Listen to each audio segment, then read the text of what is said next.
They took my life savings for my brother, so I made them regret it. I came home to an empty house, an empty bank account, and a handwritten note. Use your money for your brother. Growing up in a small town in Ontario, I was always the responsible child. Straight as 2 part-time jobs saved every cent. My younger brother Kyle, a walking disaster with a smile suspended from school twice, addicted to gambling by 16, and still somehow the favorite. When I turned 24, I finally had enough to buy my dream an apartment near the lake. I signed the papers on Friday. On Monday, I came home to an empty room. Everything gone. Furniture, electronics, and the $30,000 I'd pulled out to pay the down payment. There was only one thing left behind. A note, in my mum's handwriting.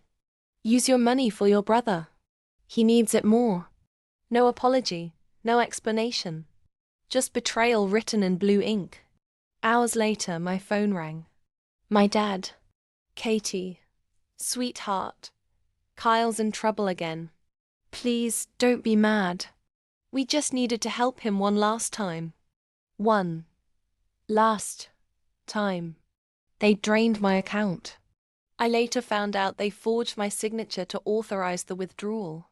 Kyle had blown it all on a fake crypto scheme and was now facing serious debt from some very real people.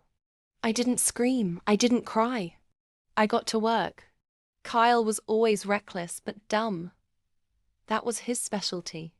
He'd bragged for months about starting a business, using my dad's company name, Steintech, and registering it in his name for tax benefits. What he didn't realize is that using a registered name to front illegal activities is fraud.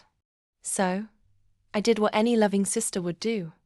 I sent an anonymous tip to the Financial Intelligence Unit, complete with screenshots from his own Instagram stories, showing off his crypto empire, tagged with his business handle.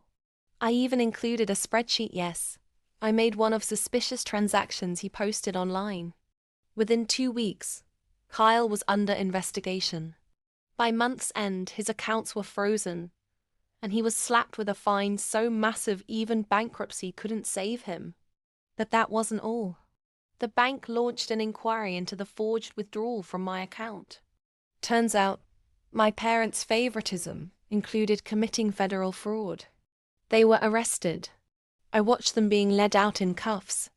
My mother sobbing, my father shaking his head. Kyle screaming, "Katie, why? Why? Because I gave you my trust. You gave me betrayal. Now I give you consequences." Here's the kicker: before I reported them, I bought my apartment. In full. Using the crypto Kyle bragged about losing, I tracked down the wallet, hacked the recovery phrase. He used his own birthday and dog's name Ricky, and transferred what was left to a cold wallet. It was enough. You think that was wild? Subscribe now to Cold Revenge, where revenge isn't just a dish. It's the whole buffet.